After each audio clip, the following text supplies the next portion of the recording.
Hello, welcome to day 103 of 365. This study will upload on April the 14th at 5 p.m. Yesterday, we read that Moses and Aaron didn't follow God's directions. Why Moses did this, either that he forgot or he just took it on his own or he failed to follow the exact directions of God, or if he did it because he too was now starting to doubt. His sister had died. He was told that the Israelites were now going to wander for 40 years until pretty much most of the generation that had come out of Egypt with him were gone. And so now he's getting lackadaisical. I don't really know. But then Moses and Aaron are told, you will not enter the promised land, that is Israel.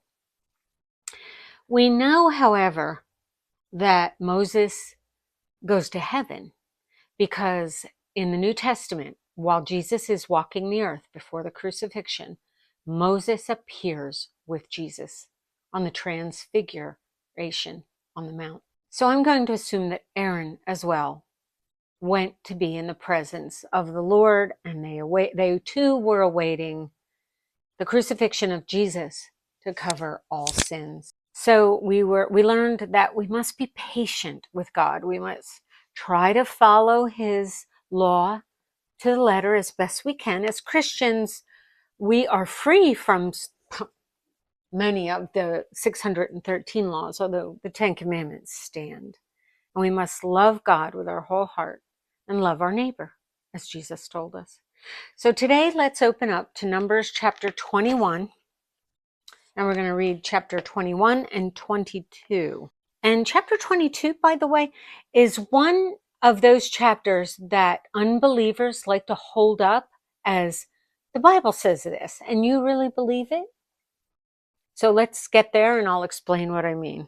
When the Canaanite, the king of Arad, who lived in the Negeb, heard that Israel was coming by the way of Atharim, he fought against Israel and took some of them captive. And Israel vowed a vow to the Lord and said, if you will indeed give this people into my hand, then I will devote their cities to destruction. And the Lord heeded the voice of Israel, that is all the tribes, everyone who's left who hasn't died thus far, and gave over the Canaanites, and they devoted them and their cities to destruction. So the name of the place was called Hormah. From Mount Hor they set out by the way of the Red Sea to go around the land of Edom. And the people became impatient on the way. And the people spoke against God and against Moses. Why have you brought us up out of Egypt to die in the wilderness? For there is no food and no water. Here they go again. And we loathe this worthless food. They must be talking about the manna, which has been nourishing them all along. Then the Lord sent fiery serpents among the people, and they bit the people, so that many people of Israel died. These were obviously venomous snakes. And the people came to Moses and said, we have sinned, for we have spoken against the Lord and against you. So they have repented. They realize the error of their ways. Some have already died. Pray to the Lord that he take away the serpents from us. So Moses prayed for the people. Again, a vicarious atonement. And the Lord said to Moses, make a fiery serpent and set it on a pole. And everyone who is bitten, when he sees it, shall live. So Moses made a bronze serpent and set it on a pole. And if a serpent bit anyone, he would look at the bronze serpent and lived. That was symbolic of something. I would argue that it was symbolic of Jesus on the cross, that the pole was a staff. It is the oral tradition is that the pole was a staff with a cross beam across it, and the serpent wound around it. And where do we see that today? The American Medical Association. It is the symbol of physicians that heal you. The bronze serpent, you will be healed though bitten. And the people of Israel set out and camped in Oboth. And they set out from Oboth and camped at Abarim in the wilderness that is opposite Moab toward the sunrise. From there they set out and camped in the valley of Zered. From there they set out and camped on the other side of the Arnon, which is in the wilderness that extends from the border of the Amorites.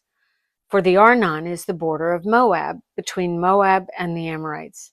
Therefore it is said in the book of the wars of the Lord, Waheb in Suphah and the valleys of the Arnon, and the slope of the valleys that extends to the seat of Ar and leans to the border of Moab. So I'm going to pause there and discuss about the book of the wars of the Lord. It is mentioned in the Bible and it's quoted here. And here's what is said about it. The book of the wars of the Lord, and this is by the English Standard Version Biblical Scholars, was perhaps a collection of ancient songs like the book of Jashar. The English Standard Version represents the Hebrew text as it exists today. Because of the difficulty in understanding these verses, some have suggested that the text may have suffered from a copyist's error. Minor changes to the Hebrew text have been proposed, but none of the suggestions can be verified with any degree of certainty. Meaning it is a book that is no longer, a writing that is no longer extant, meaning there's not a copy left, an older copy left. All we have is what was quoted by Moses in the book of Numbers. Might it come to the light of day someday in a cave somewhere? Yeah, it might. If it was inspired by God, it will. If it doesn't come to light, then it wasn't inspired by God. And from there they continued to Beer, that is the well of which the Lord said to Moses, "Gather the people together so that I may give them water." Then Israel sang this song. Spring up, O well, sing to it, the well that the princes made, that the nobles of the people dug, with the scepter and with their staffs. This is a visual that with a scepter means in the name of God they were doing it. That's what I think it means. And they dug this well with their staffs. And from the wilderness they went on to Mattanah, and from Mattanah to Nahaliel, and from Nahaliel to Bamoth, and from Bamoth to the valley lying in the region of Moab by the top of Pisgah, that looks down on the desert. Then Israel sent messengers to Sihon, kings of the Amorites, saying, "Let me pass through your land. We will not turn aside into field or vineyard. We will not drink the water of a well. We will go by the king's highway until we have passed through your territory." But Sihon would not allow Israel to pass through his territory. He gathered all his people together and went out against Israel to the wilderness and came to Jahaz and fought against Israel. And Israel defeated him with the edge of the sword and took possession of his land from the Arnon to the Jabbok as far as to the Ammonites. For the border of the Ammonites was strong. And Israel took all these cities, and Israel settled in all the cities of the Amorites, in Heshbon, and in all its villages. For Heshbon was the city of Sihon, the king of the Amorites, who had fought against the former king of Moab, and taken all his land out of his hand as far as the Arnon. Therefore the ballad singers say, "Come to Heshbon, let it be built. Let the city of Sihon be established. For fire came out from Heshbon, flame from the city of Sihon. It devoured Ar of Moab and swallowed the heights of Arnon. Woe to you, O Moab! You are undone, O people of Shamash. He has made his sons fugitives and his daughters captives to an Amorite king, Sihon. So we overthrew them. Heshbon, as far as Dibon, perished, and we laid waste as far as Napha. Fire spread as far as Medeba. Thus Israel lived in the land of the Amorites, and Moses sent to spy out Jazer. and they captured its villages and dispossessed the Amorites who were there. Then they turned and went up by the way to Bashan, and Og, the king of Bashan, came out against them, he and all his people, to battle at Edrei. But the Lord said to Moses, "Do not fear him, for I have given him into your hand, and all his people and his land. And you shall do to him as you did to Sihon, king of Amorites, who lived at Heshbon." So they defeated him and his sons and all his people, until he had no survivor left, and they possessed his land. Then the people of Israel set out and camped in the plains of Moab, beyond the Jordan at Jericho. And Balak, the son of Zippor, saw all that Israel had done to the Amorites. And Moab was in great dread of the people, because they were many. Moab was overcome with fear of the people of Israel. And Moab said to the elders of Midian, remember Jethro or Ruel, Moses' father-in-law, is a Midianite. This horde will now lick up all that is around us, as the ox licks up the grass of the field. Because there were so many, and they had a lot of livestock, and they could really overpower a land's resources. So Balak, the son of Zippor, who was king of Moab at that time, sent messengers to Balaam, the son of Beor, at Pethor, which is near the river in the land of the people of Ammon, to call him, saying, "Behold, a people has come out of Egypt. They cover the face of the earth, and they are dwelling opposite me. Come now, curse this people for me, since they are too mighty for me. Perhaps I shall be able to defeat them and drive them from the land. For I know that he whom you bless is blessed, and he whom you curse is cursed." So the elders of Moab and the elders of Midian departed with the fees for divination in their hand, which the Jews are prohibited from divination. And they came to Balaam and gave him Balak's message. And he said to them, "Lodge here tonight, and I will bring back word to you as the Lord speaks to me." So the princes of Moab stayed with Balaam. And God came to Balaam and said, "Who are these men with you?" And Balaam said to God, "Balak, the son of Zippor, king of Moab, has sent to me, saying, Behold, a people has come out of Egypt, and it covers the face of the earth. Now come, curse them for me. Perhaps I shall be able to fight against them and drive them out." God said to Balaam, "You shall not go with them. You shall not curse the people, for they are blessed." So Balaam is actually an occultist. If it didn't say that sooner, it will say that. So he's kind of attuned to magic, although it would have been demonic magic.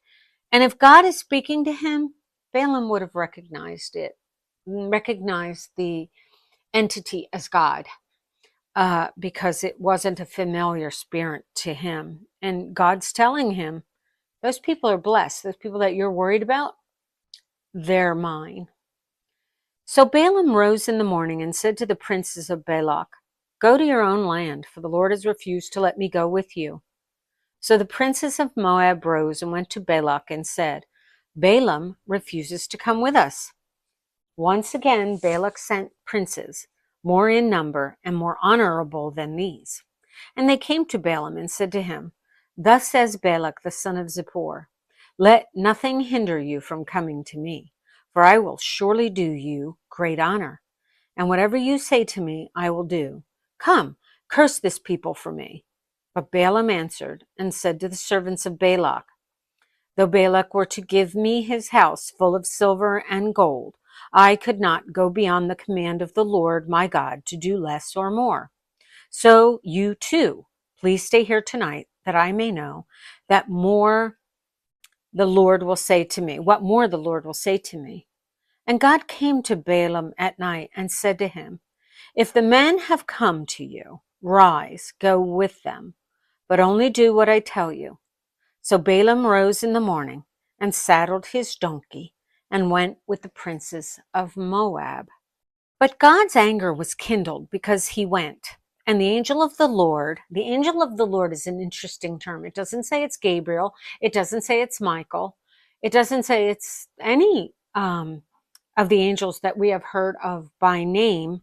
And the angel of the Lord, and Lord is in all caps, so that is God's holy name. So it's the angel of Jehovah or Jehovah or Yahweh, whatever you believe God's true name is. I believe we can't truly know it. And other scholars, both Jewish and Christian, agree. The angel of the Lord took his stand in the way as his adversary, as Balaam's adversary. Now he was riding on the donkey, and his 2 servants were with him. And the donkey saw the angel of the Lord standing in the road with a drawn sword in his hand. And the donkey turned aside out of the road and went into the field. And Balaam struck the donkey to turn her into the road. Then the angel of the Lord stood in a narrow path between the vineyards, with a wall on either side. And when the donkey saw the angel of the Lord, she pushed against the wall and pressed Balaam's foot against the wall. So he struck her again. Then the angel of the Lord went ahead and stood in a narrow place, where there was no way to turn either to the right or to the left. And when the donkey saw the angel of the Lord, she lay down under Balaam. And Balaam's anger was kindled, and he struck the donkey with his staff. Then the Lord opened the mouth of the donkey, and she said to Balaam, "What have I done to you that you have struck me these 3 times?" And this is the verse that I'm talking about that many non-believers say, a talking donkey, and they mock it. I believe it. God can do anything. And he was protecting his people from an occult leader who meant to do them harm before 2 great armies of Moab and his own people. And here's the most miraculous thing, I think, or the most hard to believe part, I should say. And Balaam said to the donkey, "Because you have made a fool of me, I wish I had a sword in my hand, for then I would kill you." He doesn't fall off the donkey because it spoke. Chuck Missler says that's because he was an occultist. He was used to some magic coming from demonic activity. And he doesn't recognize that the donkey spoke by the power of the Almighty. So he threatens to kill it if he had a sword. And the donkey said to Balaam, "Am I not your donkey, on which you have ridden all your life long to this day? Is it my habit to treat you this way?" And he said, "No." Then the Lord opened the eyes of Balaam, and he saw the angel of the Lord standing in the way with his drawn sword in his hand. And he bowed down and fell on his face. Now let me discuss the angel of the Lord.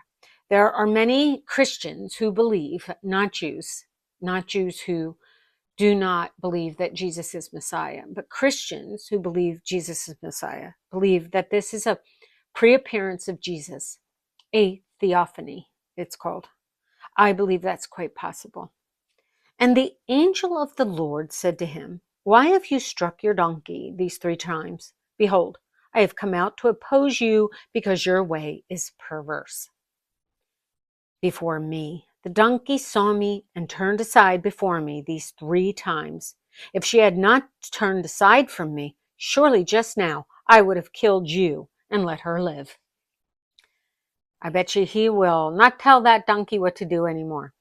Then Balaam said to the angel of the Lord, "I have sinned, for I did not know that you stood in the road against me. Now therefore, if it is evil in your sight, I will turn back." And the angel of the Lord said to Balaam, "Go with the men, but speak only the word that I tell you." So Balaam went on with the princes of Balak. When Balak heard that Balaam had come, he went out to meet him at the city of Moab, on the border formed by the Arnon, at the extremity of the border. And Balak said to Balaam, "Did I not send to you to call you? Why did you not come to me? Am I not able to honor you? Balaam said to Balak, Behold, I have come to you. Have I now any power of my own to speak anything? The word that God puts in my mouth, that I must speak. Then Balaam went to Balak, and they came to Kiriath-huzoth. And Balak sacrificed oxen and sheep, and sent for Balaam, for the princes who were with him. And in the morning Balak took Balaam, and brought him up to Bamoth Baal, and from there he saw a fraction of the people. So, it reminds me of when a road is closed and we're very frustrated by it, or something strange happens and we are forced to turn from the way we're going. Sometimes it's God sent and we should accept it. And now we're going to go to Mark chapter 6 and we're going to read verse 30 to 44. The apostles returned to Jesus and told him all that they had done and taught. Remember, he had given them the authority to cast out demons, to heal the sick, and even raise the dead if they came upon that. And they were doing that, and they have come back. And he said to them, Come away by yourselves to a desolate place and rest a while. For many were coming and going, and they had no leisure even to eat. And they went away in the boat to a desolate place by themselves. Now many saw them going and recognized them, and they ran there on foot from all the towns and got there ahead of them. When he went ashore, he saw a great crowd, and he had compassion on them, because they were like sheep without a shepherd. And he began to teach them many things. And when it grew late, his disciples came to him and said, This is a desolate place, and the hour is now late. Send them away to go into the surrounding countryside and villages and buy themselves something to eat. But he answered them, You give them something to eat. And they said to him, Shall we go and buy 200 denarii worth of bread and give it to them to eat? And he said to them, How many loaves do you have? Go and see. And when they had found out, they said, 5 and 2 fish. Then he commanded them all to sit down in groups on the green grass. So they sat down in groups, by hundreds and by 50s, and taking the 5 loaves, you can imagine how many there were, by hundreds and by 50s, because now not only is Jesus healing the sick, of which there were many around them, but the apostles were too. So those miracles, word of those miracles was spreading. Taking the 5 loaves and the 2 fish, he looked up to heaven and said a blessing and broke the loaves and gave them to the disciples to set before the people. And he divided the 2 fish among them all, and they all ate and were satisfied. And they took up 12 baskets full of broken pieces and of fish. And those who ate the loaves were 5,000 men. He is feeding them the way God fed the Israelites manna in the desert. And we need to believe. Our faith needs to be such that we know God will meet our needs. That's hard to believe sometimes, right? Especially if you feel you're down to the wire in any way. So now we're going to read Luke chapter 9, verses 10 to 17. On their return, the apostles told him all that they had done. And he took them and withdrew apart to a town called Bethsaida. When the crowds learned it, they followed him. And he welcomed them and spoke to them of the kingdom of God and cured those who had need of healing. Now the day began to wear away, and the 12 came and said to him, Send the crowd away to go into the surrounding villages and countryside, to find lodging and get provisions, for we are here in a desolate place. But he said to them, You give them something to eat. They said, We have no more than 5 loaves and 2 fish, unless we are to go and buy food for all these people. For there were about 5,000 men. And he said to his disciples, Have them sit down in groups of about 50 each. And they did so, and had them all sit down. And taking the 5 loaves and the 2 fish, he looked up to heaven and said a blessing over them. Then he broke the loaves and gave them to his disciples to set before the crowd. And they all ate and were satisfied. And what was left over was picked up 12 baskets of broken pieces.